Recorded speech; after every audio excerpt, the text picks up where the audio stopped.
I can't think of a symbol that represented a person as much as Blue Dog represented George Rodrigue.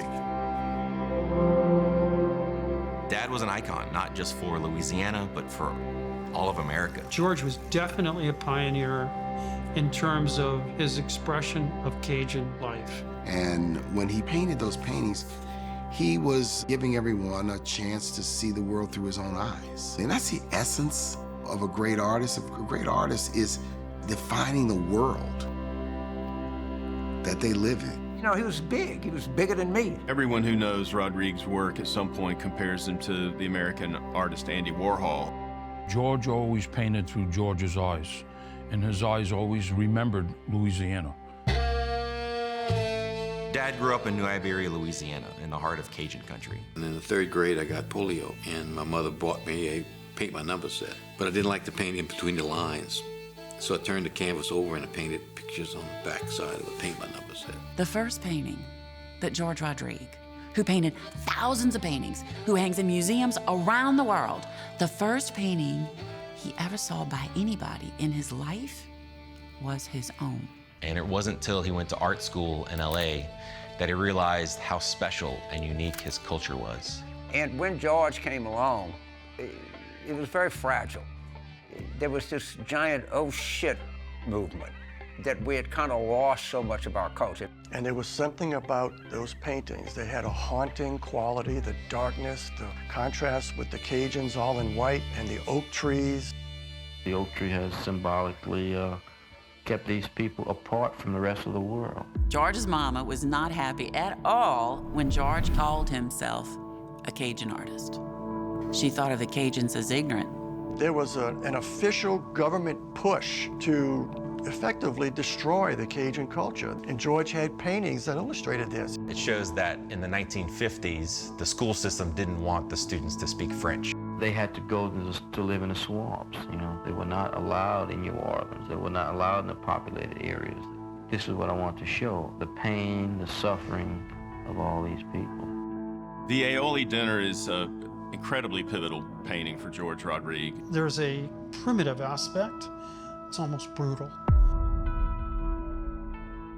He never sold it. The Blue Dog is rooted in a Cajun folklore story. One of the stories I wanted to paint was Loup Garou, which is Crazy Wolf, which was like the boogeyman. I brought home a puppy, and she was very scruffy looking. She used to sit at George's easel when he painted. I remember her as being, you know, kind of like my sibling almost. He thought she looked more interesting always when he would get down low and photograph her head on. And so I just painted that as a Loup Garou. When he painted, you know, Tiffany as, you know, the Loup Garou, it was kind of frightening to me because it looked so different from like her actual fur color. He overhears people in that exhibition talking about this blue dog. And it just took off like a rocket ship. It's a veritable Blue Dog empire. By an artist who has created a new dimension for man's best friend. 実はこれは今、アメリカで大変話題の画家、ジョージ・ロドリーゲさんが描かれたものなんです。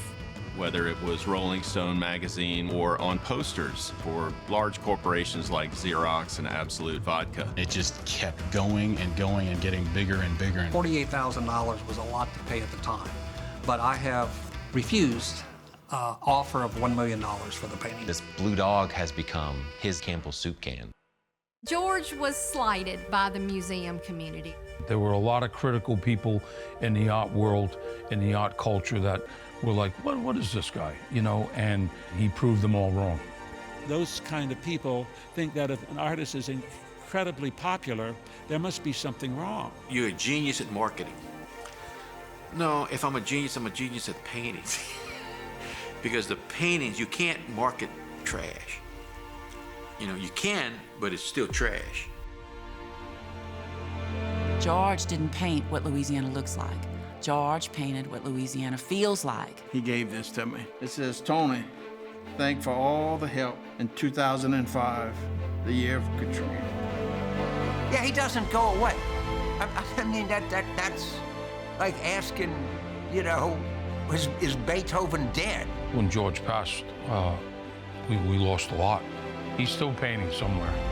What's incredible about being an artist, right, is that that stuff lives on forever. This dog is saying, why am I here? And where am I going? And what does it all mean?